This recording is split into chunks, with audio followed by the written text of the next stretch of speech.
this person wrote, I feel like we're not making any progress. My partner and I make a combined income of around $130,000 per year. We run our finances pretty tight, with the primary expenses each month being rent at $2,200, our other bills at $600, and groceries at $500. Any leftover money generally goes towards our savings accounts, with a little bit of money for play, but no more than $100 per month. Despite this, it feels like we were getting nowhere. We were slowly saving for a down payment on our first house, but that's a real long-term goal. We'd love to save for a new car or go on a nice vacation, but things like that just seem so unachievable. I see so many others who are able to buy a house and new cars, and it's starting to get us down. It's conflicting because I know we're in a better spot than most, but it feels like we're not getting anywhere. How can we start making some real progress?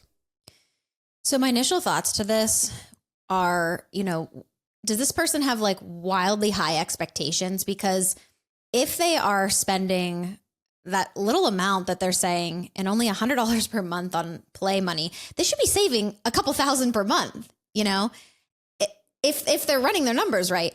And so my initial thought is like, are they looking at, they want to be saving like tens of thousands quickly? Like how have they been saving for years? Or is this like they're 2 months in and now she's like, where are we at in our progress? I don't know. I'm a little confused here about why they think that they're not making progress if they are putting a couple thousand per month towards their goals.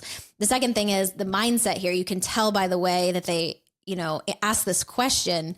The mindset's not good. They're comparing. That's it. You can look out there, social media, especially in the times of social media, you can look out there and see anything you want. And you can make up a scenario you want. Oh, they must have more money than us. They must be better at saving than us.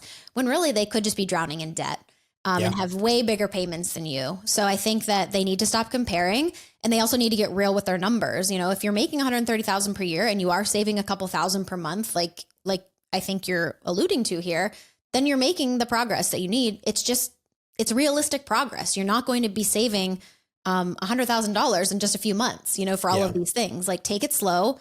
Pick a few goals to focus on and go at it, but stop focusing on other people, because we could compare all day and you're never going to win when you're comparing to other people. That's my initial thought here. Yeah, that's honestly exactly where my mind went to. Like these people are playing the comparison game and you never win when you do that. Like there's always going to be someone who's better off than you. There's always going to be someone who's worse off than you. But like you said, like you could see someone in a fancy house or a nice car and like, you have no clue what it looks like behind the scenes. Like they may look like they're living wealthy, but like they could be drowning in debt or be completely broke. But like, yeah, I think you really have to identify what the primary focus is. Like you said, you want to buy a home, but you also said you want to do this vacation. You want to get a new car. Like those are all huge expenses, right? Like a nice vacation could be like 10 grand. A new car could be like 30, 40, 50 grand. And a home, like a down payment on a home could be anywhere from like, 30,000 to 100,000. Like these are big savings goals. And I think you got to be okay with them taking time. But, I was kind of looking at the numbers, and this person said that they make $130,000 per year. And now I don't know what their tax situation is, what tax or what state they live in, and if they pay state income taxes, but like that's $11,000, about $11,000 per month before taxes.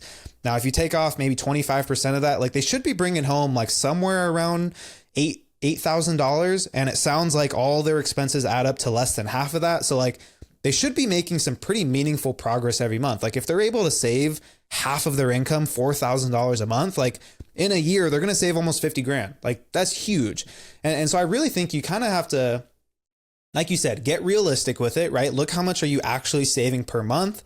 And then you can start to make a timeline. Like, okay, if you want to save for all three of those, maybe those are your top three financial goals.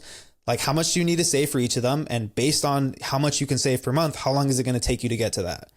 I feel like the numbers are there. Like maybe they're just not satisfied with the progress because they're playing the comparison game, Yeah, absolutely. So I think that's another important point, to celebrate the small wins, even though these seem like pretty big wins here if you're saving half your income. So I think it's important to just focus on yourself and, celebrate what you've done so far.